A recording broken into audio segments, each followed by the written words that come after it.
We are live. It is 2:12 p.m. Central Standard Time in the United States, 7:12 GMT in the UK. That's right. It's only 7:12 GMT in the UK because guess what happened in the United States? We did the forward thing. So now we're on summertime. UK, because they're behind, clearly. They're not going to do it until the 31st. So there's now a 5-hour gap in time instead of a 6-hour. So if you're in the UK, it's an hour earlier. And if you weren't paying attention, tough shit. That's what the internet's for. You should figure it out. It's not hard. I wasn't paying attention, Sam. Joe wasn't paying attention. I said, I'm thinking, it's like, oh, we're going off at 7. I said, yeah, 5 hours, dude. 2 + 5, 7. Yeah, it's okay. No, wait a minute. You said we're going off in 5 hours. And I said, oh, so we're going at 9 then, 8 instead of 9. You go, yes. Yeah, you said fuckhead. No, I'll read the goddamn text. I'm going to read it right here. I said, our difference is now 5 hours, not 6. I didn't say we're going off in 5 hours. There's the word. It doesn't matter. This is Nomad Project with Sam and Joe. Don't show it. There you go. We have a guest. See what happens is we got derailed because of this time zone shit. Oh, shit. And we completely forgot Jason. Tuna's Tech is in the house, man. Hey, thanks, brother. Thanks for stopping by. And normally we do an introduction a lot more with the guest and then having a 2.5-minute rant about time zones. But, we're not exactly professional around here. So thanks for coming by and spending an hour of your life that you're never going to get back. How are you, sir? Well, as you know, we're late. Well, yeah, we're always late. But I also had audio, so I'm using these interesting over-the-ear headphones. I'm not the first time I go on your show. Audio problems everywhere. Right. So are those fairly new? Have you had them for a while? They're just like backups. Like I've never sent me out like a ton of headphones a while back, and a lot of them went to my kids for school, their Chromebooks. But I use these once in a while. It's their retro. I can't remember the model number off the top of my head, and they have an adapter. You can hook it to a lightning cable, USB-C, or a headphone jack. So that's cool. I don't know what happened to my other headphones, but I'm happy to be here either way. Yeah, they're great. Well, like I said, we're just glad and we like your shirt, the floppy disk. I'm kind of feeling that's a little retro because nobody's really feeling the 3.5s anymore. I mean, young people watching the show probably or listening are going like, what the fuck is a floppy disk? I never got that the floppy disk was hard and the hard disk was floppy. Yeah, I don't understand that. Yeah. So you originally had the 5 1/4s, that's the real floppies, and then you didn't have double-sided ones. So you take a pair of a hole punch, and you hole punch the side to get the double-sided ones. Yeah, I know. Yeah. Oh yeah. And then you had the 3.5s that came out, and they had the little switch. That's how you right protected your. There's a little actual plastic little switch that would open up, and it would a pass through. Yeah. So that was your right protection. Well, I'm going to say I don't know what you're talking about because I don't want to date myself. So I have no idea what you're talking about. Right. Well, we're old. That's okay. And everybody understands that. So, gentlemen and Sam, Scoop, that's right. Yeah, that's okay. That's love. Scoop loves me. I know. It's okay. That's fine. He's throwing shade. That's okay. So anyway, so Jason, this is your first time on the project. So in true project fashion, we talk about basically like what's your channel, like how'd you get started in tech, like what's the genesis of first of all, we'll make sure that we put show notes. We'll make sure for anybody who doesn't follow Jason and all his socials, we'll make sure we put that there. So yeah, kind of explain a little bit of who you are. You can go into background, whatever you like. I mean, a lot of people, I know we both have a law enforcement background, so that's kind of cool. And so how did the whole Tuna Tech start, basically? Well, I'm not going to go into details about tuna because everyone's like, why tuna? It was actually TUNA initially, but I found out a couple other people use that for their channel for some reason, so I just changed it to NA. And in the car world, that's naturally aspirated, so I got jokes about that too. But I started out in tech years ago with my dad. Before Dell, Gateway were around, we used to go to computer trade shows, buy parts, build them. He worked at Honda, and they had a bulletin board where you physically put a tack. You take the little numbers off, and you call, and we build a computer and sell it to them. That's where my tech started. But cell phones, I don't know. I'm into mobile tech. I'm into pretty much everything. But Tuna Tech is just I like tech, and Tuna is my nickname because my last name is super long, and at the end of it, it sounds like tuna. So all through high school, that's what my nickname was. My last name was so long that when I played sports, they literally just put tuna on my. No, they just put tuna. I thought they would arch it like some of these players. They like the back of their uniform. It's like literally all the way across the shoulder. Goes round the number, right, shoulder blade, That'd be cool, but no, they actually put tuna, which was even worse. And then when my brothers played with me, it was tuna, big tuna, little tuna. It was Jesus. Yeah, it was interesting, but I just love tech. I mean, I'm not sure where the mobile side came from. I think, having some friends working for aerial communication, which is now T-Mobile, getting firsthand on some of those phones years ago when Sony Ericsson first went with the color screen and this T-Mobile Sidekick, I couldn't get enough of that phone.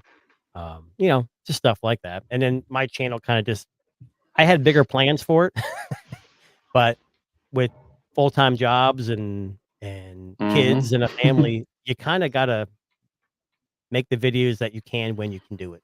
So that's where that came from. That's cool. And so, and I notice you always get a lot of phones. So I'm curious, like, how does that work?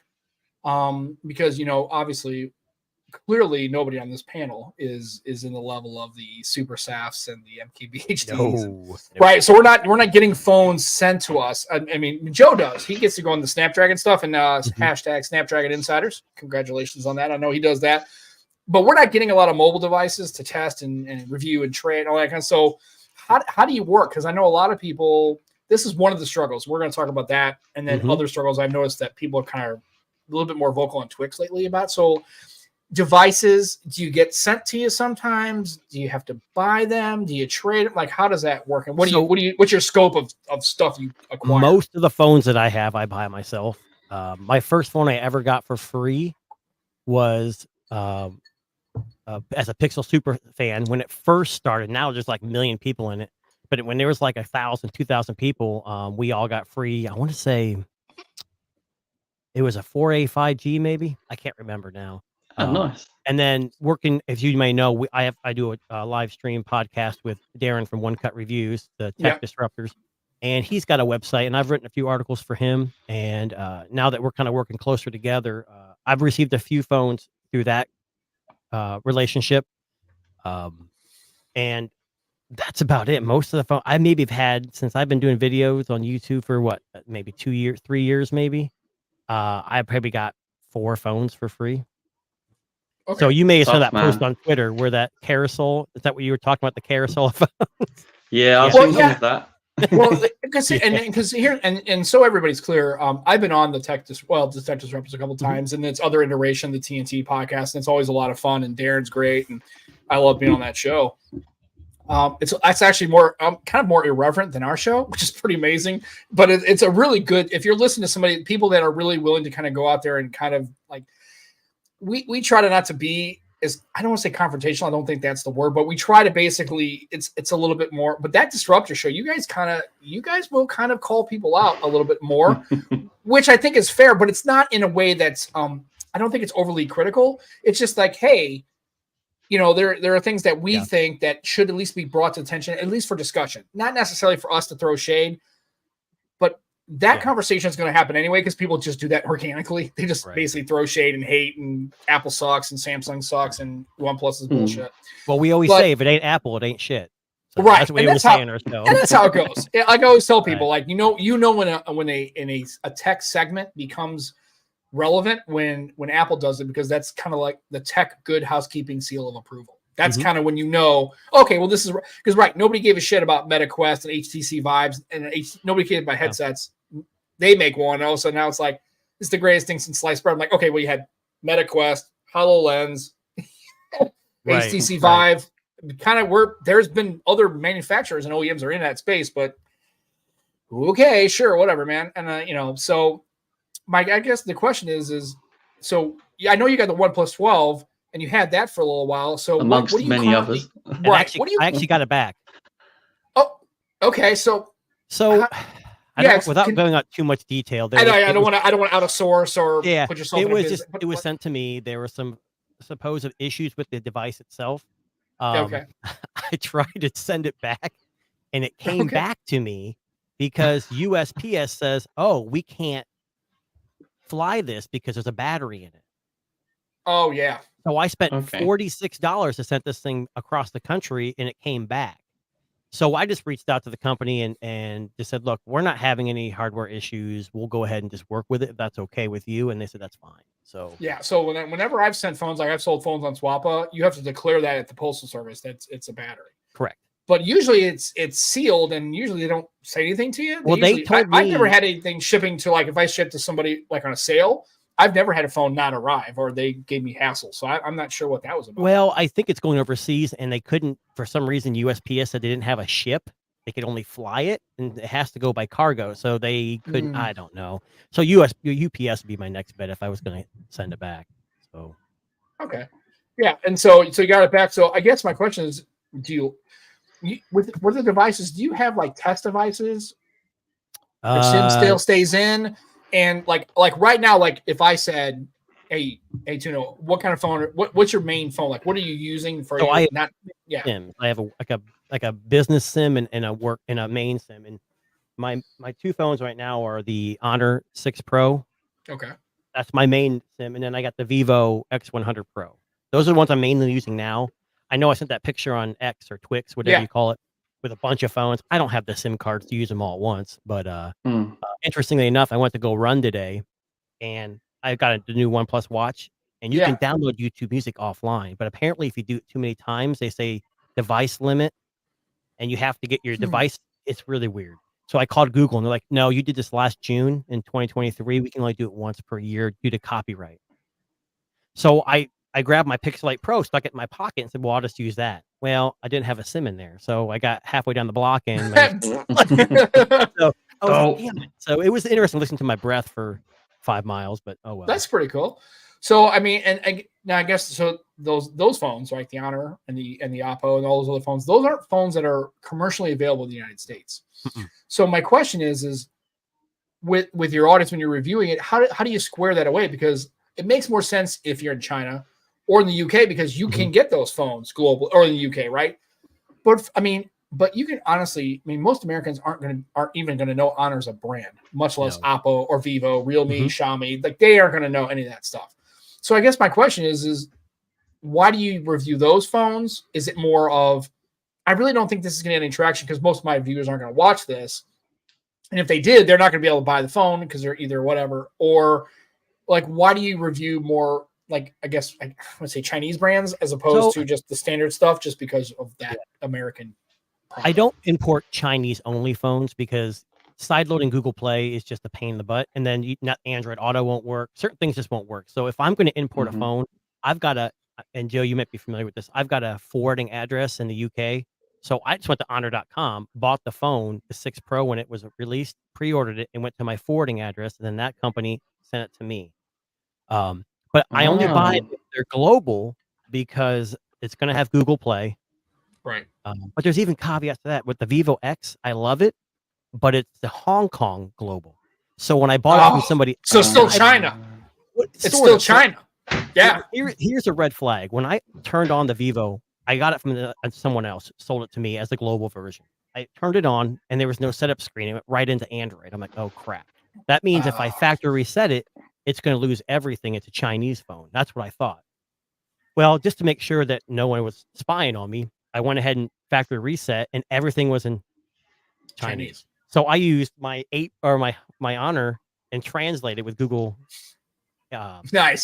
Google Lens, and that's how I got to the menu system. And it is a global version. It's got everything on it. Once I got through the initial setup, everything worked fine.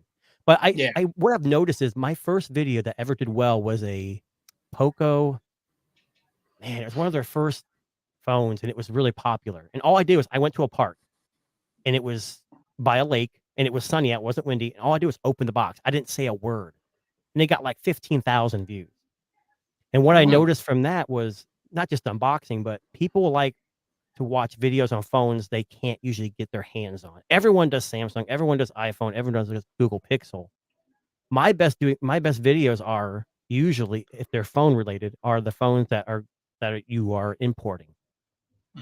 The other videos that do well, go ahead. Where most of your viewers are, though, like, because on the Nomad Tech Project, a lot of our viewership is in India. So big up our Indian viewers, because that's a massive part of our viewership. Like, where's your... Yeah, and also in the UK because of Joe, and then all of, I mean, obviously Lenny, obviously, and we're Americans, but we get a lot of traction overseas. We don't, I mean, we have American viewers, obviously, and obviously everybody in the chat, but I mean, mostly like Jimmy and, Simon, they're all in the UK, Northern Ireland. They're in, Aditya's in Bulgaria or wherever the fuck he is. Who knows? Hungary, now Czech Republic. So who my knows? But yeah, analytics. we're kind of spread out.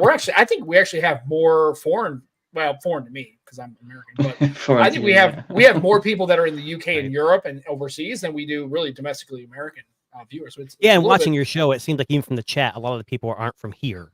Yeah, they're from the UK mostly, or like India or whatever. But yeah, so so I guess that's why I'm curious. Is it? I guess you think it's just because they maybe just are interested in what Android offers, or just because they're like, holy cow, I didn't know that. Right. Honor makes a phone. Or I'd never heard of an Oppo, and like, I mean, I guess I'm curious why you think. What's your theory on why that would drive so much viewership to you? I think it's a combination of all the things you said. I don't check. I'll be honest with you guys. I love tech. So my thought process, the first thing I do when I get a project is I open it up on the screen, and then I ask if you guys want me to do a full review, and then I'll kind of say, yeah, I'll do a full review later on if that's what they want. I don't always do them. I don't check my analytics. I just don't. I'm not planning. I'm never going to probably be at the level where I'll be making MKBHD money or Mr. Who's the Boss money, but that's okay with me. I'm just having fun doing it. I make these videos. It takes me 2 to 3 hours a video at once filming and getting it all out. I've done a few with crazy B-roll, and I don't have time for it. I really don't. If I didn't have kids or a family or a dog or a house or a job, maybe that was the only thing I could do. I mean, you watch these guys; they're pumping out videos every other day. And they're intense. They hire people to help them, but absolutely, I don't know. Yeah, and I think what makes these phones interesting is just people are maybe it's overseas. Maybe it's people from India who can actually have access to these phones and want to know more information, or maybe it's just people here wanting to know what's out there, but besides the normal 2 or 3 big companies out there. It's probably a healthy mix of column A and B, I reckon. Yeah.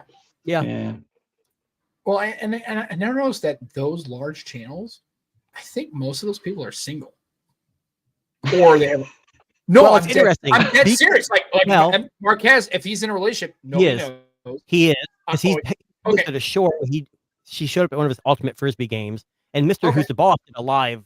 He proposed to his wife. Yeah, but that's recently. The entirety of his channel before he met his significant other, by the time he met her and he's like, hey, I'm whatever, he was already in the 10 million viewer range. It seems like it's I can tell you right now, as you know, and Joe and I both know, we're married, children, house, family, car, job. Well, Joe doesn't have a car. His wife has a car. Joe doesn't drive. Do you actually have a license, by the way? Yeah, man. Okay, I'm just checking. Yeah. He never drive a car. Lauren drives the car. He doesn't drive the car. Yes, I don't like driving. No, hold on. You don't drive because of public transit's better, or just because you don't want to drive? Bit of both. So, okay. Lauren takes the car to work daily. I get a bus. It costs me 13 quid a week. Right. Now, if we got a second car, do you think it would cost 13 quid a week? No. Well, the reason why I asked is because I have a buddy who lives in Boston, and he's like, I sold my car because I have, there's transit everywhere. You got the T. And first of all, and so we're clear, if you have the T, don't ride the red line. It smells like pee. I rode the red line. That rhymes too. Dude, yeah. Dude, the orange line, the yellow line, red line. Dude, first of all, Sam knows because he pees on it weekly. Well, first of all, my first time in Boston was with work. And so we took the red line from the Federal Reserve Bank of Boston, right across the street is South Station. It's like, not only is it it's a big, huge station, but it actually has the Amtrak. So if you want to take the Amtrak to New York City, you basically just walk across the street. So, hey, we want to go to Harvard. Haven't. So, right, because I can't say Harvard because that's not how you say it. Haven't. Haven't. Right. So, all right. So I want to take and I say, well, how do I go there? He goes, oh yeah, you just go across the street and take the red line. It goes right to Harvard Square. Fine. So I go across the street, and I get the thing, but it was me and a friend of mine, but it only printed out one ticket from the little printable thing. I'm like, well, but there's two of us. Like, it doesn't have our name. I had my name on it. It didn't have her name on it. So I'm like, what the hell? So we walk up to the turnstile, and the lady looks at me and is like, you going to give me a fucking cat or what? And I was like, so I handed her the card because I was standing there going, okay, well, how do I get her in? She goes, so I took the card, I stick it in the CAD, stick it in the slot, and then stick it in the slot, and then it opened. I walked through, and I turned around and handed her the card, and she stuck it in the slot, and then she walked in. That's what the lady at MTA told me. I was like, well, that doesn't make any sense. Yeah. Like, what the hell? Saving money on that card, man. I paid for 2 riders. but so we didn't cheat the system, but it was Oh, I weird. see. So I The was like, card then I just got had on the your red name line, on it. and I'm sitting there in the tunnel, Yeah. and we're going, and then we're just sitting around people that are commuting and stuff because it's like middle of the evening, and so I get on it, and it was like, it smells like piss in here, and she goes, yeah, it's kind of gross, and I looked over and I got off the train, so we're right in the middle of Harvard Square, and I looked around and asked me later, I was like, why? Is it me or is it a red line smell like piss? And he goes like, dude, it's the red line. Yeah, of course it smells like pee. So public transportation in Boston is pretty good. But yeah, it's nice because if you want to get anywhere in the city, you want to get out to the suburbs or like, you can just do it. And then there was a ferry that we went to, what's the guy's name? Oh, Jesus Christ, I'm drawing a blank. Mark Wahlberg, right? Oh, Wahlburgers. Wahlberg. So there's a Wahlburgers in Hingham Mark. because he grew up in Hingham. I know Mark. I know I'm old. The Funky Bunch. Yeah, we know. Yeah, you got to believe. Whatever, it's fine. So we went to Wahlburgers, but it's in Hingham, and they take a ferry. So you get it in Boston Harbor, you take the ferry to Hingham, and Hingham's a really nice area. So anyway, in the UK they have Joe has a lot more of a. But is it just bus? I thought there was a train in there somewhere. I thought you train. No, I just get bus to work. 2 buses now. They changed the route. Damn them. Right. So why do they do that? Well, I don't know. Maybe because who knows? I don't know. Maybe they want to make it. Maybe it's money. More complicated for me. It's probably money. So probably. You said just phones. So what else on your channel do you do tablets, headphones? I mean, what else do you really just whatever? I've done Chromebooks. Another thing that does really well is smart home products. Now I teamed up with Wise a few times. Not any. They're too big for me now. But I mean, I could do a simple unboxing of a camera and it'll get like 5,000 views. And I mean, it's not like it's a great compared to other channels, but for me, that's big for something as small as a simple Wi-Fi smart camera, and Wise has their issues now with a bunch of people getting hacked, but for some reason you may have heard that people are seeing other people's thumbnails and live videos. It's happened 2 or 3 times now. Yeah, it's like, honey, who is this? Well, and the problem is I have all Wise products. I love all their stuff. I mean, all their smart home. My whole house is like a Wise smart home cornucopia of tech. But I don't know. I've done laptops, tablets, computers, squirt guns. Some of those like squirt guns are pretty wild. There was one called it was like it's like an automatic like. I'm like, dude, that's kind of nuts. I mean, it's pretty wild. Yeah, Spira, like it's battery operated. You stick the nose in the water. Right. You just like drop the water and it's like, yep. I'm like, whoa. And it shoots like a bullet of water. Yeah, it's you watch the video, it's wild. It's like somebody's sitting there just like and it's like, dude, it feels like some like Demolition Man, like fucking it's cool, that rifle? But it's not. So it's cool because like you have 3 modes, like the bullet, then you have automatic, you just hold the trigger and it just keeps shooting, and then you hold it down for a long time, you can feel it like filling up and it shoots a huge blast. It's fun. The battery lasts pretty good, but it's like it doesn't last very long, like 10 shots. It's probably super soaker size. I'm gonna try to think what would be, because I'm gonna say something it's not gonna transition well. I'm gonna say like 2.5, 3 feet. But I know you guys don't go.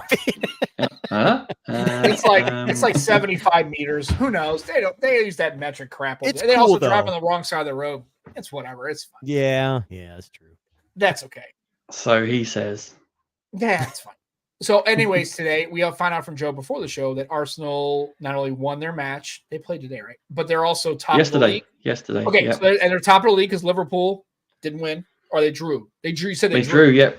Liverpool, Man City drew today, which means we stayed top on goal difference. Get in the Gunners. I know Simon will appreciate that. There you go. So there's the reserve football for the day. And let's go. Let's go. No, yeah, let's go. It was a great game, Sam. It was a great game, right? So with our goalkeeper that's starting, he's on loan from Brentford, so he wasn't eligible to play yesterday. So we had to play Ramsdale, who was our first choice keeper last year. But obviously he's a bit rusty. He's not played all year. It was 1-0 up and he made a mistake, which looked like it was going to cost us because we didn't score till I think it was the 86th minute to win 2-1. It was nice though. Very, very nice. So where's your regular keeper? Is he injured or something? No, so he wasn't eligible to play because he's on loan technically at the moment. We're definitely gonna buy him, but this season he's on loan. Dude, as an American, I have no idea what the fuck this loan is. It's like I don't. So you don't. Let me explain it to you. You don't trade players. You loan them to teams. Like how does that work? So let me explain it to you. So you know when you go to a carrier and you get a phone, you don't own that phone till you've paid it off, right? So that's kind of like a loan, yeah. Okay. So in the NFL, I want to get a loan on a good quarterback and see if we can just loan him for a couple games. Yeah, so, I mean, but here's the thing. But if in the United, so for an American sport, you know, you offer a player a contract, 3 years, 50 million or whatever, and they play for your team. So my question is that how contracts are structured for these footballers? Like, do they play for one team? Okay, so my question is like, how do you loan them? It's like if you had a quarterback, so there needs to be an agreement. Okay, needs to be an agreement. So sometimes there's a loan fee, like they might pay, I don't know, 1 million, 2 million loan fee. You normally the team that's loaning the player would cover 100% of the wages, but they negotiate on that. Sometimes they pay 80%. I mean, say you're at a club and you've got a player that's not going to start for you. You're best off shipping him out, loaning him out, and saving on them wages. Huh? Say you're struggling to sell him permanently. So you got to basically. So think about it in the American. You have a quarterback sitting on the bench. He's not playing. He's not getting playing time, but he's pretty capable. So you would loan him to like the Bears. The Bears would pay his entire salary. So my question is what's in it for the loaning team? Do they get a fee? They get money, like straight up cash for that? Well, they get a quarterback, I'd assume, and then they get. No, I'm talking about like if I'm the Chicago Bears and I have a second string quarterback, and then the Browns come and say, "Hey, we want your second string guy," and the Bears like, "We'll loan him to you." Why the hell would the Bears loan him to another team? Do they have money or save the salary? Yeah, the salary you those 3 games you wouldn't have to pay him for. The other team would pay him for those 3 games, I guess. Right. So say you needed a left winger, but you need to free up some wages. Okay. But the loan system especially works more with youth players, if I'm honest. There is that use case for it, but youth players are the ones that tend to go out on loan. So like we might have a guy who's not ready for our first team. Okay. I got you. But he's ready to play championship or even premiership maybe. So we'd loan him out to a mid-table team. He'll be getting first team football. Then that's either going to increase his stock to sell him, or he might fit into our. Would that be like the minor league?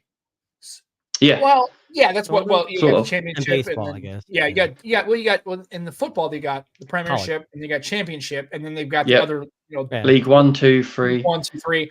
So basically, but the problem is it's not structured like it is in the United States. So basically, the only team who's loaning, the loaning is a temporary salary dump. Is that basically the only reason you do it? That's what it sounds like to me. Not only that's one of the use cases for it. Like if you can't sell someone, and rather than just him sitting on the bench and you paying his wages all year, could potentially loan him out and save that salary. Yeah, that's one use case. But it's a bit of try before you buy as well. So like say you're interested in a player, but you're not quite sure. Also, we have a lot of loans happen in January, right? Rather than the summer window.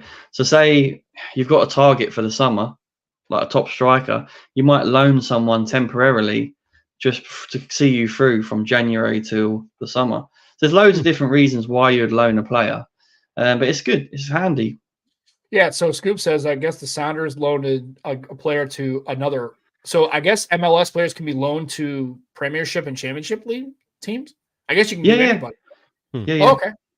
I don't know why anybody in the Premiership or the Championship. So we loaned Thierry Henry when he was in the US. We got him on loan. I don't know if you remember that. No, I'm sure. I'm just trying to conceptualize because the things like loaning is crazy to an American person. Like, wait a minute, right? And then also relegation, which I still think American sports should pick up relegation as a. Oh, it's brilliant. Well, first of all, because and Jason and I know we've been fans for years of football. Like, how many teams basically they basically play for draft picks, right? They're at the end of the season, they tank the rest of the season, they get the first round, and wouldn't it be nice if like the bottom 2 NBA teams got relegated to a lower league and the top 2 lower league teams got promoted to the NBA? Can you imagine in baseball because like the Oakland A's would be relegated every fucking season because they suck. And I'm sorry, that's the downside to it. Fans, as a Browns fan, my team would never play. Well, the Bears would be. Well, the problem is the Bears. But the thing is, the Chicago Bears, they would finish if they finished dead last in the entire NFL. Those teams would be relegated to a lower league, and then the best teams. So it gives lower league teams a chance. Like, hey, if we win a championship, we can be promoted to the NFL. We can play with the Browns and the Saints and the Chiefs and the Chargers. I mean, and then teams that basically, hey, man, like we don't want to play in a lower league because remember, nobody's going to want to come out and see a shitty team, right? I mean, Bears fans will do it.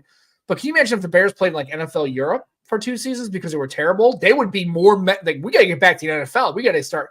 There's a motivation there. Whereas in the United States, if teams are just bad perennially, I mean, look at the Ottawa Senators. They've been in the league since 1993. They haven't done shit. Like literally 30 years, and I don't think they've gotten to the second round of any playoff round. I think they made the playoffs like 8 times. It's a waste of space. Dude, the Ottawa Senators, God love those fans, but they suck. I mean, the Senators are terrible. In the U.S., what we like to do, at least in the NFL, is we like to put our players that are undrafted in the Arena League or the XFL that they keep rebuilding and bringing back and rebringing back and rebringing back, and think it's going to make billions of dollars. I don't get that either. Dude, I'll tell you right now, the XFL, we have the St. Louis Battlehawks. Those seats sell out in St. Louis. That's good. It's still football. Dude, I went to an XFL game. It's a lot of fun. And then cool is what they do is, and it's nice because they're in the dome. So they basically, hey, we sold out. We're going to open up the other bowls as they sell out, which is kind of nice. But they're always in the upper deck, dude.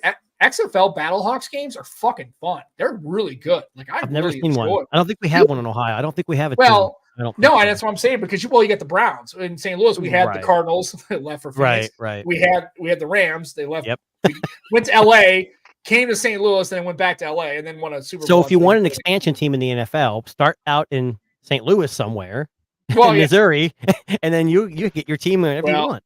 That's the problem. Is the NFL's never coming back to St. Louis because St. Louis has this reputation of being a baseball-only city, and so it's like, if the team's terrible, nobody's going to show up for it. I mean, nobody shows up. Even though they've got a good hockey team. They got the Blues, but they've had a really good. Like 19, they were good, but man, they've been having a rough season. So I don't understand how they decide that because in Ohio we have 2 NFL teams. We have the Bengals and the Browns, and we have the Blue Jackets, and we have the Columbus Crew. And Cleveland Cavaliers. I mean, we have every. I mean, it's crazy. I don't understand how Ohio gets all these teams, but whatever. So so you're in Ohio. So where exactly in Ohio are you? I am. Like, you're not going to know where the stuff is, but I'm going to say, just so you know. Get a relative point. It's like 30 miles south of Lima, Ohio. Okay. Which is in the middle of nowhere. I'm from Columbus myself, the area. But moved out there when I met my wife in school. So now I'm over there.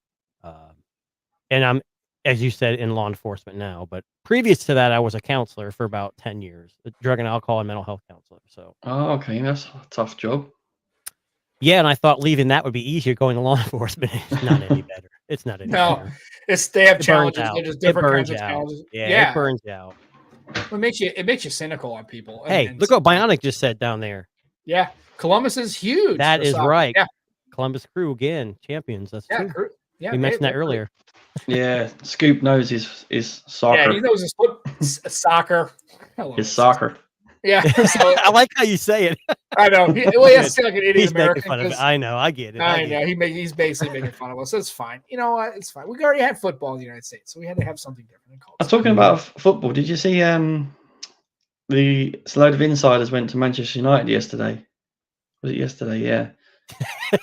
I have no idea what's happening. What? See, I'll never get invited to that because I was honest and I was like, "Yep, I'm an Arsenal fan." Right. Because Snapdragon's going to be the shirt sponsor for Man United next season. Oh, that's right. Yeah. Yeah. That's cool. Dude, I'm going to get some kit. That'd be kind of cool, but I won't be a full kit wanker. I won't be that guy. Nah. When is Nomad going to be sponsoring? Well, Sam, there is an on patch coming your way. Oh, I know. I'm looking forward to it. Like I said, I'm gonna get so It's cool. And Scoop, it is Wait, footy. Go back. And I What'd do you say, call a football patch? now. What do you mean a patch? Like an eye patch or like a Snapdragon patch? No, it's an Iron-On Nomad Tech Project patch. Yeah, Oh, our that's logo. cool. Okay, Yeah, that's cool. a friend of the show is going to bring it. He actually lives in St. Louis, so and him and Joe got This to is go all to. I got. Yeah. Stupid mug. Oh, I like Yeah. it. I'm here. I get all this work, and all I got is a stupid coffee mug. Is that what you're saying? Yeah, it's cool. But yeah, it's Snapdragon in shitters at Old Trafford.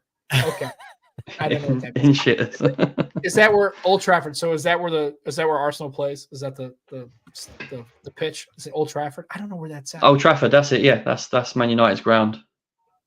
Okay. Yeah, it's not as nice as the Emirates. The Emirates. Nowhere near as nice. Isn't the Emirates? Just take my word.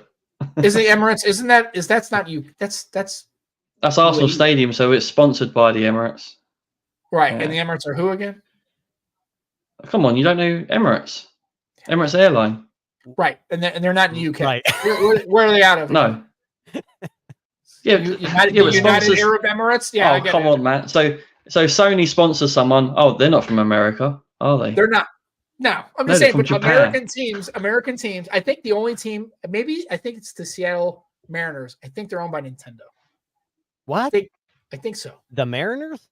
Yeah. Maybe. Yeah, Who but- knows? Dude, whoever's know. going to give you the most money, that's the ones you go with. Well, it doesn't make just- sense because Nintendo originates from Japan, right? And they do Right. produce some of the best baseball players. That would make Yeah, sense. it's That's what massive I'm out saying. there. Well, I'm just curious. I just seems like there's a lot of. I just love how even in football in the UK, how the money is, right? So Man City's been Man, the money's. yeah, That's and crazy. it's not coming from the UK; it's coming from the Middle East. I just find it really fascinating that these. Oh, they're no longer by so maybe they're they at one point I thought they were either a majority share or the Nintendo owned them. I don't really know. I didn't know that at all. They wanted to rename them the Marios, but right. And That whenever was we hit good. home run, they'll go. Dun, dun, dun, Can we say hashtag dad joke right there? Yeah, absolutely. yeah, it has to be said. Yeah, Absolutely. So I just find it interesting how even in British football, right, UK, it's still money drives successful teams, right? You got enough money, you got enough budget, you can have the best players, you can throw a bunch of money behind it. I mean, Man City. I don't think they were very good when I was a kid, right? In the 80s and 90s, I don't think Man City was a very good team. No, they weren't. But that being said, though, so you got two examples, right? Chelsea have had a lot of success, but the difference between Chelsea and Man City is a very, very well-run club. So they've got some really good football people running different departments. Chelsea, they're just mental. They just spend money with little thought behind it. And I'll be 100% honest with you guys. I stayed a little bit quiet on the football talk because I have no clue what anything about at least. I mean, neither do I. I'll just pretend I do. Some soccer here in the U.S., but I don't know a whole lot about it either. So the last time I played soccer myself was probably 5th grade, and that was probably I was 10 years old, 11 years old. So did you enjoy it? I did. I just I was more of a defensive guy. I didn't like the offense. I don't know why. I think I like protecting the goal, not as a goalie itself, but just being back there.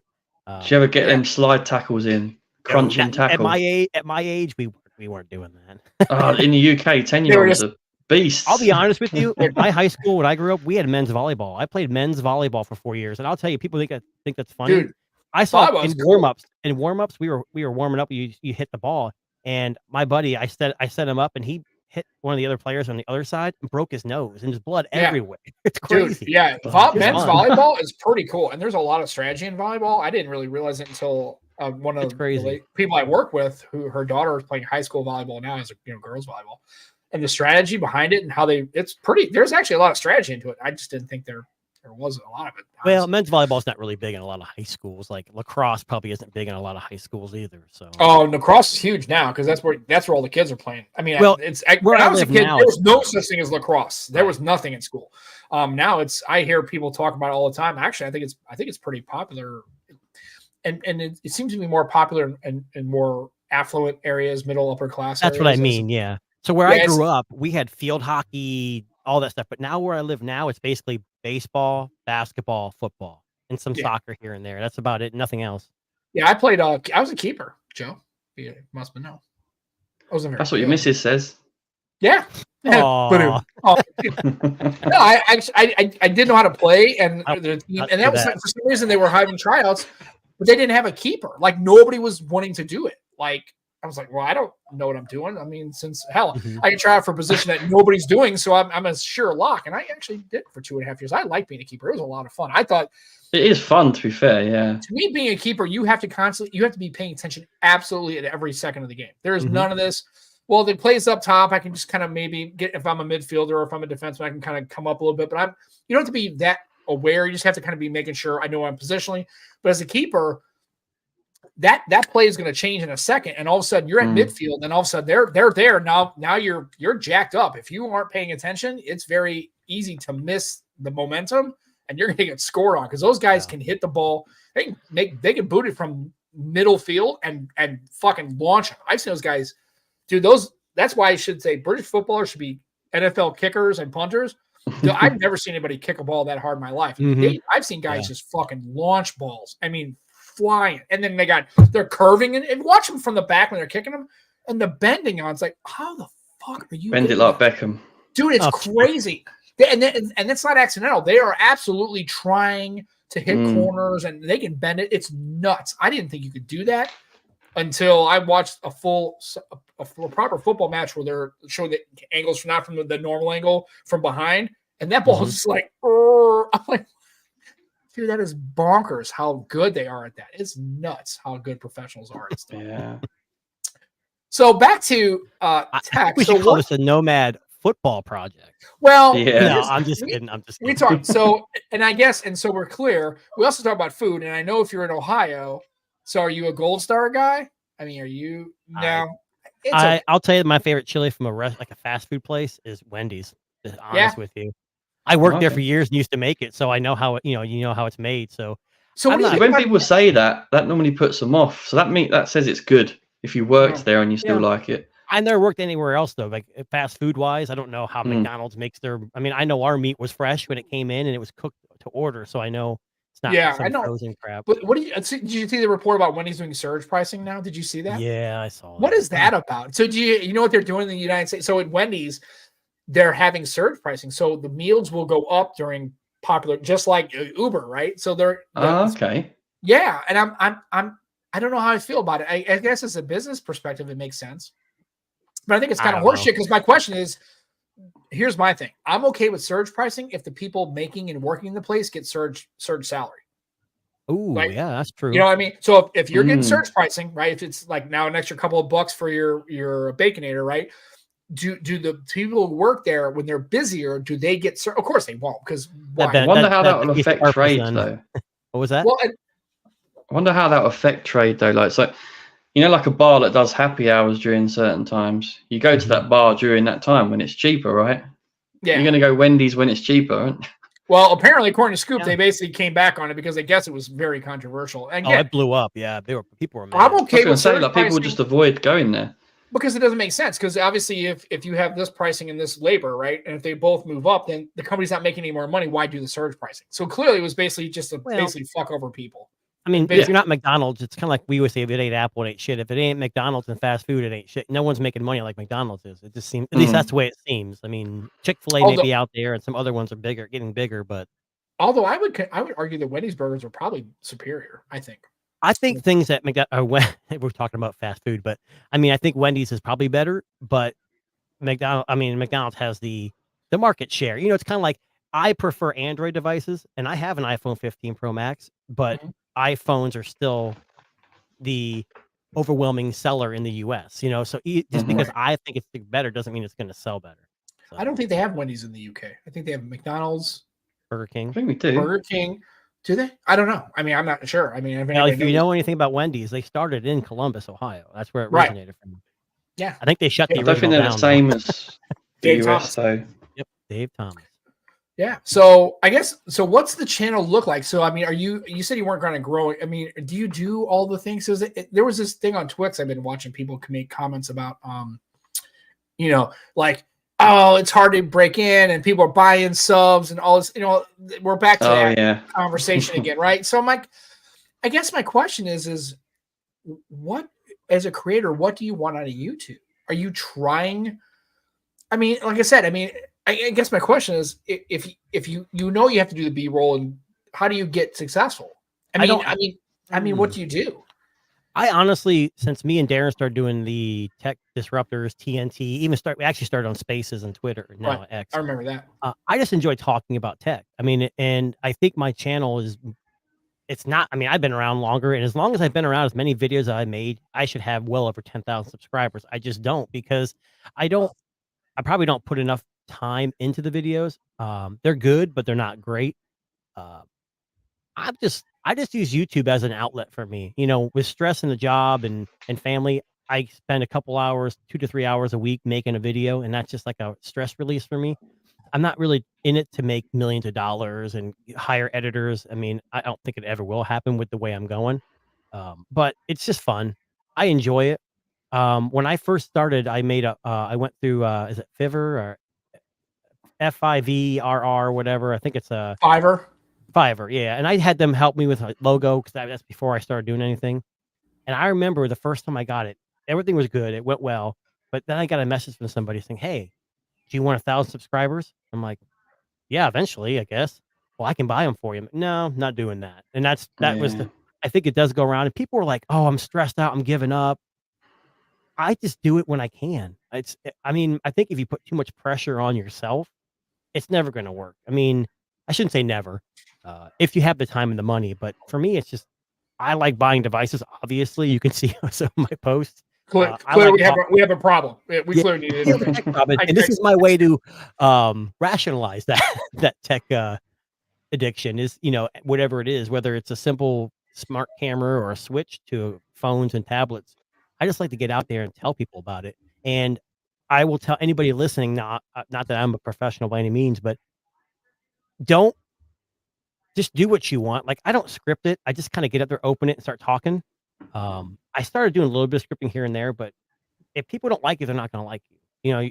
And you're going to find people that are going to like you. Someone's going to find like your voice, like your style, and just do it. That's what I would say. Just get out there, and the hardest part is putting yourself out there. That was the hardest thing. Yeah. You guys remember the Tech Night fights with Mike? Oh And yeah, I'll never forget. There's a guy named he's got a channel, Scott Peachy. Yeah. He's been doing it for a while. He's a friend of mine. We went to high school together. And he got me on there, and I was like, I couldn't do it. I couldn't put myself on there. I just didn't have the experience, didn't have the camera set up. Now I would do it in a heartbeat, because I don't care. It's like, once you get yourself out there and get that first hump over, if people are going to hate you, they're going to hate you. If they're going to like you, they're going to like you. So Yeah. Well, I mean, Joe, you were kind of, when we first started this, I was awful. You also were hesitant about. I mean, I wouldn't say you were awful. It's just inexperience. You just hadn't done it a lot. But Yeah. I mean, it's one of those things where for some people, for me, it's natural. I have never had a problem. I can go into a stadium full of people and talk about whatever you wanted me to talk about. It doesn't even matter. Well, group, that's different. Like, I was a counselor, so I used to run groups. That's easy. But for some reason, when you don't, it's like you're looking at the camera, but you don't know who's watching. I guess once you get over that hump, it's not a big deal anymore. Yeah, I've never had a problem with any kind of public speaking or getting on this channel or whatever, or being on video. I really don't care. It's just never been a problem for me. But I know when we first started, Joe was really, it took a while for him to feel a lot more comfortable about it. And still, obviously, if you watch the show, clearly I'm the one that drives a lot of the talking, just unfortunately. A tad. Yeah, and it's fine. I'll be honest, I get imposter syndrome. I don't think anyone would actually want to listen to me. You'd be surprised. I really did it. I did it to get Sam back up and running, really. That's the main reason I did it. And I enjoy it with him. Yeah, after our first show, I really didn't want to do this anymore. And it wasn't because I was that bad. He's like, I don't want to do this anymore. This guy's a Let me ask you something. Yeah, I've watched your show. Usually I don't catch them when they're live. Sometimes I watch them afterwards. God, who would? It's Sunday afternoon. Who wants to watch this bullshit? You're watching football, spend time with your family, doing yard football's work. over now. Yeah, well, I got baseball coming up too. So yeah. I think, like, what reminds me, I could be totally off base, and you guys correct me if I'm wrong, but like, me and Darren met organically online. He reached out to me, and that's how it started. I've never met him face to face. I've talked to him on the phone. I've done live streams. We've done videos, articles. It's pretty similar to you guys, right? Yeah, we've never. Yep, exactly the same. Yep. I think that's the greatest way to do it, because people in my area don't give a crap about what I talk about. They just, at least I don't think they do. And And so I guess that's the thing too. We had the scripting versus not, because I thought about having like and I've asked for feedback, and I keep overwhelming me from the people who watch the show saying, no, just keep doing it. We like the fact that it's just kind of like you guys just talk about the fact that you can segue from like, yeah, you can go from like tech to food to depending on the guest. And sometimes you guys can just spitball. I don't know. And there's other people who do like, and Joe and I actually met through Juan Carlos Bagnell's channel. So some gadget. Oh, okay. Yeah. So we were all friends of that. So that's Matt and I and a whole bunch of other people. He's got a bunch of tech pals that are really good dudes. And so that's how Matt and I kind of decided to do the show. I don't even remember who you approached to about it. I want to do something because I'm thinking, well, maybe, what the hell? But this has never been anything other than a podcast. That's all it was. For me, it's always ever been. This live stream stuff kind of came up because Matt wanted to live stream. I'm like, I don't really give a shit about live streaming. It doesn't matter that because nobody's going to watch anyway. And if they did, who cares?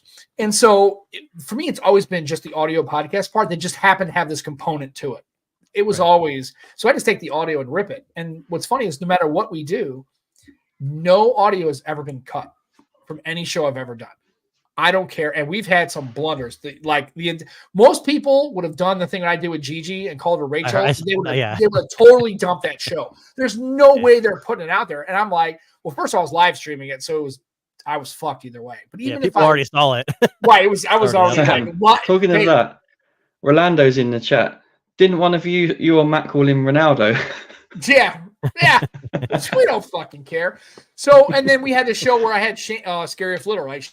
Shane Craig, right? One of my favorite guys. Great duo fanatic. Yeah. Duo fanatic, foldable fanatic. Also a really good, a guy that he gets really deep into stuff, but it doesn't feel overly techy, right? It doesn't go off the rails. It's really he's a phenomenal creator. Joe was fucking drunk. He didn't show up. Joe didn't come on camera. Was like, and he dropped his phone. It was the great and Shane's like, man, is your partner a little fucked up? I said, no, he's just a tad. And it was great. It was hilarious because he was out with his mates, and then like everybody else, other creators. Can you mention like other real serious creators like putting that content? There's like no way we're putting that out there, and we're like we lean all the way into it. We're like fuck it, we're all. I want to see MKBHD's waveform do something like that. Someone get on there totally trash. No, it's never going to happen. No, it's never going to happen because they're too. Again, it's too polished and it's too. And here's the problem, Mark. I don't plan to do that again, Sam. By the way. I'm just saying is. We're not planning on doing it, but sometimes life kind of gets away in your plans, right? So, but the problem with Marquez is, and not really a problem, it's the natural outgrowth of his successes. He can't be organic anymore. That's what you give up with. If you're on Joe Rogan, if you're on like Mr. Beast being on Time Magazine, once you're at that stratus, you can't be a normal person anymore. You're not a normal human being. Oh, I know how they feel because Time reached out to me and I'm like, not right now. It's not my time. Maybe right. Later. We had Fast Company reach out to us. Like, you know what? Fuck your magazine. It's kind of like, you remember LeBron James? He played for the Cleveland Cavaliers. Yeah. Before he started, they reached out to me and I'm like, I want to be in social work. I want to make no money. I don't need billions of dollars. Don't worry about it. I have 0 ups. I have no game. I'm whack as hell. I played volleyball. I don't even know what that is. Like, I don't even know what basketball looks like. But what I'm saying is if you're in that's the price you pay, right? So there's that point where you tip that scale. Well, now you're in that box. Like the Lou Laters, the MKBHDs, all those folks like that, they can't have a failure. They can't show. Can you imagine MKBHD showing up to a show intoxicated? Well, like, it would just be it would be ridiculous. He would lose sponsors or something. Especially in this time frame. Well, what was the Linus Tech Tips? Remember that whole fiasco that went down? He lost a bunch of things, and he's still here. But you're right.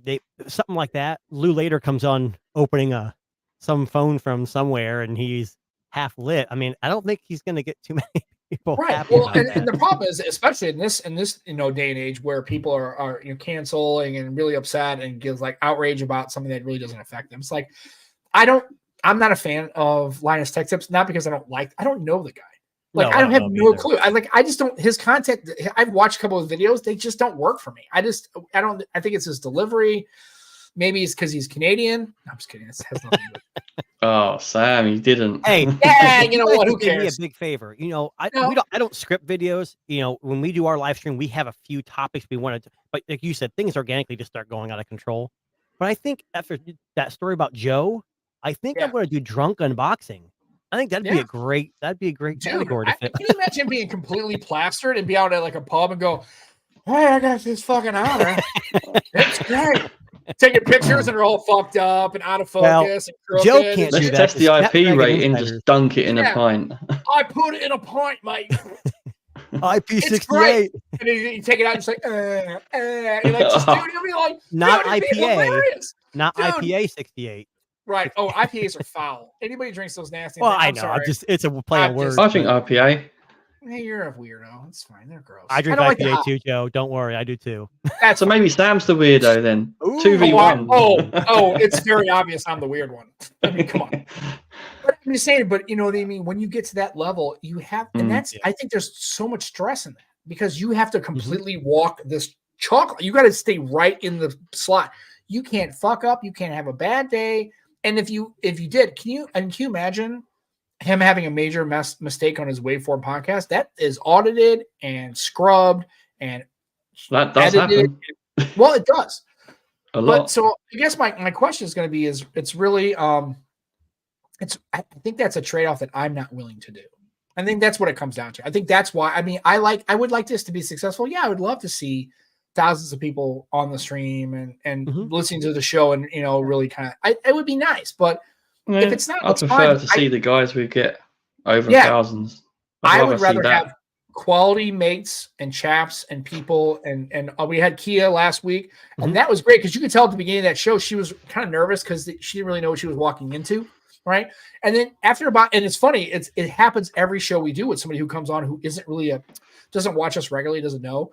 They'll come in, and the best example of that was when we had Joshua Vergara come on the show on the old show, and he got about, I think we were like 30 minutes in, and I think he said, "Oh, I was going to use the F. Is that okay? I cuss." Like, yeah, that's great. It's great. It's like yelling "fuck" in a force because nobody's here to hear it. So just let it go, dude. Nobody cares. Right. Just let it rip. And it's funny at that moment you could see like in his mind it was like it clicked. He's like, "Oh, I can just let this rip." I go, "Dude, this is what's good about the show. Come on here and do whatever you want to do." Yeah. Like if you want to talk about this, you can cut. And dude, once he said he could say the F word or he'd say fuck, he's like, and it was like immediately the rest of half the show was like he had kind of just like, "Oh, I can just be relaxed." I'm like, "Dude, we're not going to hassle you. Talk about whatever you want. And if I want to know what you feel about tech, I'll watch your channel. I don't give a shit about any of that. I could watch your show and find what you thought about the Pixel 8 Pro. I want to know, hey, you're dating somebody who lives in the Philippines. It's a really long distance relationship. How does that affect you? Like you're a working person.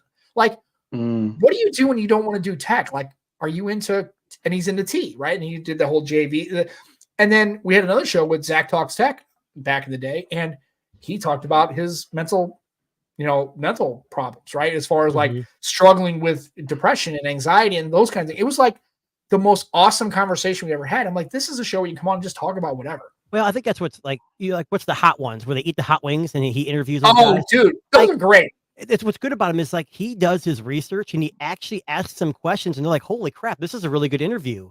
And no, I mean, obviously, as they get hotter, Sean, if there was a person who I really would emulate as far as an interviewer, as far as asking questions, that guy is amazing. Like I would love to have that kind of prowess. I think I do okay. I think I'm about a 5 on a scale of 1 to 10. I just think it's funny because I love watching people eat hot wings and how it fucks them up. Yeah, they cannot even concentrate because they're eating like 18 million Scoville wings. They're like the best one to me. The best one is the Key and Peele one. By far that is the best. First of all, Key and Peele are great, but him watching them and he's like watching Peele just fucking die. And you can see he's like, this is so hot. I don't even know what's happening right now. My brain is literally melting into like a puddle of lava because I don't know. He couldn't even answer questions. It was hilarious. The way he interviews is so like you guys, you just like when I go on the Tech Disruptors, I mean, at first we were all trying to be something, but I think now we've settled in a rut, not a rut, like a rhythm. Like me and him play off each other really well. And I think that makes it really good. But I think I don't see, he's the leader. He's the one that runs the actual channel. So he sees all the analytics. I don't. It sounds like we probably do more more views on or listens, I should say, on the podcast side of it, not the actual live stream. But I just want to have people who are like-minded, who are happy to be there, who want to listen. We've had Kaya on before, and she's like, you can just tell she's genuine. Like she's happy to be there. She wants to talk about stuff. She's and that's passionate what we about want. tech. Well, it's funny because once we started, you could kind of tell she was really reserved and she, wasn't 100% comfortable. But as the conversation kind of moved on and she felt more comfortable, the energy was great. She is fantastic. I love having her on because you can tell that for her, tech is still fun. Like it's energetic, it's engaging and fun to her. And she's just again, this show is like if I saw you at a pub or at a coffee shop and we were just, hey, there's Tuna Tech. I've seen his videos. And we were just talking about, hey man, I saw you got the honor. Like, what do you think of it? Like, I know what you think of it, but what the fuck do you really think about it, right? I hope you don't call me Tuna Tech at a bar. That's kind of weird. No, I'll call you it's Tuna Tech, right? But it's like, me who like, the hell's that guy? but if I saw you at a bar, I'd say, hey, I know you're doing the honor, and I know you're doing the honor, but like, are you really enjoying? Like, what about that phone? Like, how do you really feel outside of this? Like, I mean, it's like, yeah, I'm not a big fan of the fingerprint reader. I think the screen's kind of whack. I don't like, because I think a lot of times too is when we're doing reviews, especially if you're getting, and I don't care what anybody says, and this is just a hot take for me, is if the phone is being given to you and you're sponsored by that company, you're not going to, I'm sorry, you're not going to be 100% real about it. Well, period in the story. I would say you're going to try, but I think think you're not going to. In your mind, you're going to know that if I burn this relationship, I'm never getting a phone from them ever. And so you have look what happened to John Rettinger. Oh yeah, that's right. He stepped on a third rail that now. He's leaning into it. He should. He should. Yeah. You know what? He should, because fuck Apple and fuck Google and no, seriously. Like this thing with the Pixel 8, that decision about their new AI, that's a bunch of horse shit. Google can fuck off with that bullshit. We had a bunch of phonies really went in. So you talked about Friday. the 8 not being able to do all the AI stuff with the new update. I heard, and I agree with you, but this other side of it is like you have an iPhone 12. When you get the iOS 17.8, you're not going to get all the features that the 15 Pro Max. True. How is that different? It is because Google came out and said 7 years of software and feature drops. Yeah, they're still going to get features, just not all the features. I guarantee you, if they would have said, hey, you buy this Pixel 8, but the problem is there's going to be a hardware limitation. So if you get that, you're going to miss out on this. On some things, yeah. Did you read the small print, Sam? No. I bet the small print says that. I hate to say this, and I'm not every American or every consumer, I should say, but 7 years is too much. No, I'm sorry. People are going to keep their phones. I don't think Tensor's going to last 7 years. Seriously, I mean, what are you talking about? Like, Android 21 in 2030? I mean, seriously. But what I'm saying though is if you're going to have two phones, right? Two phones, you're going to have a Pro, right? And you're going to have a standard phone. I can understand on the A series. I get it because if you're buying an A, you're probably going to you're compromising on features for price point, right? But I'm sorry. You mean to tell me the 8 Pro is fine, but the 8 has a limitation that's software or hardware based? It can't be. Yeah. Sorry, that's bullshit. And I just no. I'm sorry. If they can put AI features on the S23 and the Fold 4 and no, we're not. Well, it'd be interesting to see if the 8A gets it or not. I'm more worried about the price of that device. I think they're going to outprice themselves, to be honest with you. Well, I was going to say, I don't think it's going to be the price of the 7A, right? I would think it's going to have to kind of. The one phone I'm not really super. I mean, I want to try it, but I'm not super stoked to purchase it. Is the Nothing 2A, and here's why I say that, because I want to try it really bad, but to import it in the US, it's like $500. I'm not going to pay $500 for the 2A. Well, especially when you got the 12R. That's a pretty good, and you're at $499 right there, and you could just go to a Best Buy and buy it. I mean, that's a pretty good price proposition. The Think phone is $399 still, and that's a decent. My daughter has that, and it just got Android 14 last night. Yeah, dude, Think phone's pretty sweet. I mean, that's a pretty good deal. And I agree. Solid build on that. Oh yeah, and I agree with Simon here for the 8S and the 7S, but not the Fold. Yeah, fuck that. I'm sorry if you spend $1,800 on a Fold and you don't get circle to search, don't. No.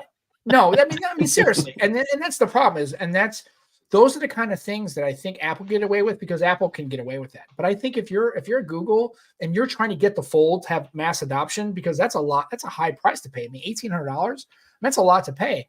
if you're paying, and I agree with people, if you're paying that kind of money, you're not just paying for the foldable convenience. These should have all the software features that any of the other phones should have. And here's the thing. Well, it only has Tensor 2. Then Google should put Tensor fucking 3 in the fold and should have been done with it, right?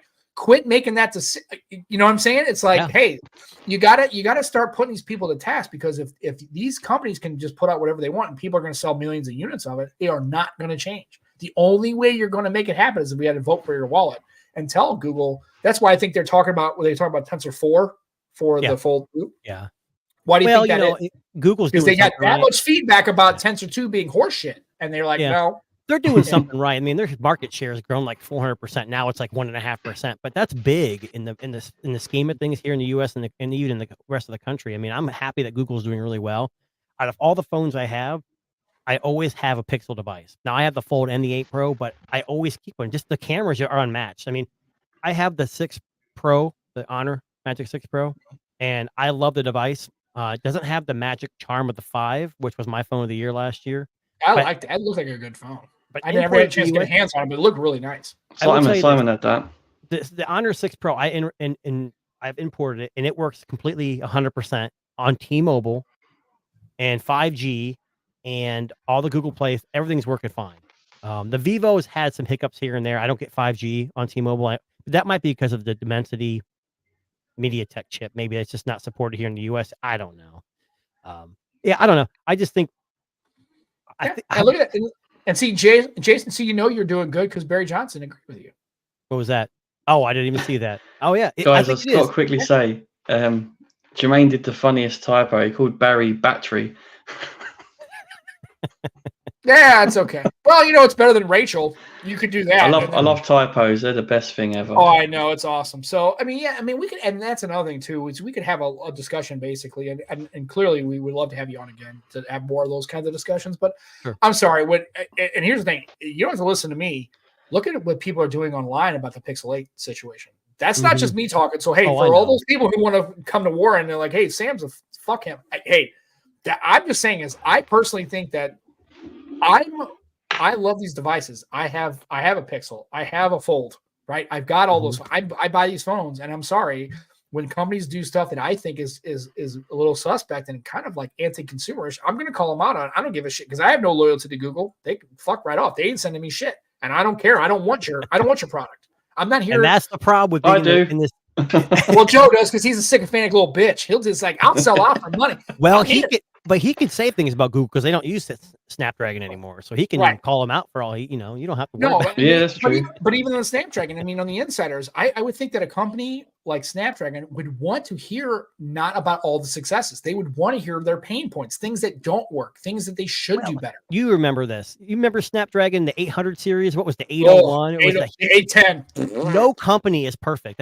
Apple used to use Intel chips, and they were terrible, supposedly. No one's perfect, and you don't learn unless you make mistakes. So Google's, I don't think it should abandon Tensor at all. I think what is it? The 4 coming up, still on Sam. I think they're going to go to some other TSMC, TSMC, and that might make things better. I don't know. Everyone's doing it. Everyone's doing it. And the 880, the 888. Yeah. Oh, the 888. One thing I will say is competition makes people improve as well. So it's good having MediaTek there. It's good Google making Tensor. It's all good. I like seeing it. I know Sam says iPhone's never going to be toppled in the US, and they may never be, but I still like the fact that Apple or Google's picking up steam. And I want up competition. I don't want I'm not saying iPhones are bad devices. I have one. I don't want them to dominate the US to the point where there's no other competition. Then we're going to be all in the same boat. I want to have options. Well, so you got too close to that. I think the problem is with Google's not encroaching on Apple's share. They're taking away from Samsung's share. Right. So that's where we're at. Oh, correct. Yes. So Apple's domination in the United States is not only complete, it's a thing, and just get ready for it because it's going to continue to grow because all the consumers, and do yourself a favor, Tony, you got kids, right? Do yourself a favor. Look and see who's got phones. Go through a high school. Just look. It's all iPhone. It just don't do that. You'll get in trouble, mate. Don't listen to me. I'm just saying. I'm not going to walk around to school looking at kid phones. That might get me in trouble.